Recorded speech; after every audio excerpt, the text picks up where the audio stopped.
வணக்கம். வாழ்க வளமுடன். உருளைக்கிழங்கு வச்சு 2 ஸ்நாக்ஸ் செய்ய போகிறோம். ஃபஸ்ட்டு என்ன ஸ்நாக்ஸ் பாருங்கள். உருளைக்கிழங்கு போண்டா, அதுக்கு 1 கப்பு கடலை மாவு, 1/2 கப்பு பொட்டுக்கடலை மாவு, 1/4 கப்பு அரிசி மாவு, இந்த 3 மாவையும் ஒன்றா எடுத்து கலந்து வச்சுக்கலாம். அப்புறம் இதுக்கு மசால் பாருங்கள். கறி மசால் தூள், வெங்காயம், கருவேப்பிலை, மல்லித்தழை, புதினா இலை, இந்த 3ஐயும் மிக்ஸ் பண்ணி இதை தனியாக எடுத்து வச்சுக்கலாம். உப்பு போட்டு வச்சுக்கோங்க. இது என்ன செய்யணும் அப்புறமா சொல்கிறேன். இப்போ இந்த 3 மாவையும் ஒன்றா மிக்ஸ் பண்ணிவிட்டு அதிலே கொஞ்சமாக பெருங்காயத்தூள், உப்புத்தூள், மிளகாய்த்தூள், இந்த தூள் எல்லாம் போட்டு நல்லா மிக்ஸ் பண்ணிவிட்டு அப்புறம் கொஞ்சம் கொஞ்சமாக தண்ணி ஊற்றி பஜ்ஜி மாவு பதத்துக்கு பிசைஞ்சிக்கலாம். அந்த அளவுக்கு கரைச்சி வச்சுக்கலாம். அதுலேயே இப்போ உருளைக்கிழங்கு வேக வச்சு தனியாக வச்சுருக்கோம் பார்த்தீங்களா, அதில் கொஞ்சம் உப்பும் போட்டு நம்ம கருவேப்பிலை, மல்லித்தழை இதெல்லாம் எடுத்து வச்சோம் பார்த்தீங்களா, அதையும் ஒன்றா போட்டு நம்ம கலந்து வச்சுருக்கோம் பார்த்தீங்களா, அந்த மாவில் ஒரு 2 ஸ்பூனு போட்டுக்கோங்க. அப்போ தான் அந்த மாதிரி உருண்டை பிடிக்க வரும்.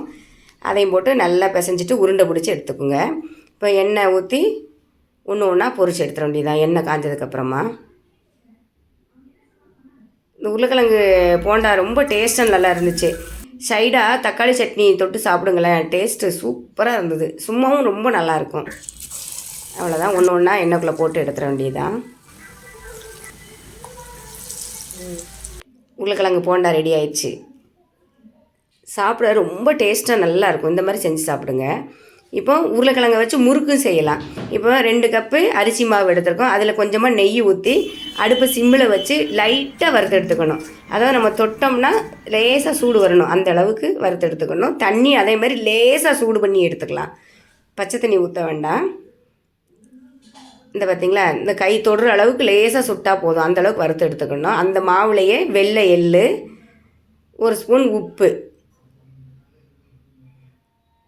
அப்புறம் 1 ஸ்பூன் பட்டர், உருளைக்கிழங்கு வேக வச்சது, ஒரு 4 உருளைக்கிழங்கு வேக வச்சது, அதையும் போட்டு நல்லா எல்லாம் ஒன்றா கலந்துட்டு கொஞ்சம் கொஞ்சமாக சுடுதண்ணியை ஊற்றி பிசைஞ்சிக்கணும். சுடுதண்ணி ரொம்ப கொதிக்கக்கூடாது, லைட்டாக தொட்டால் லேசாக சுடணும், அந்த அளவுக்கு தான் இருக்கணும்.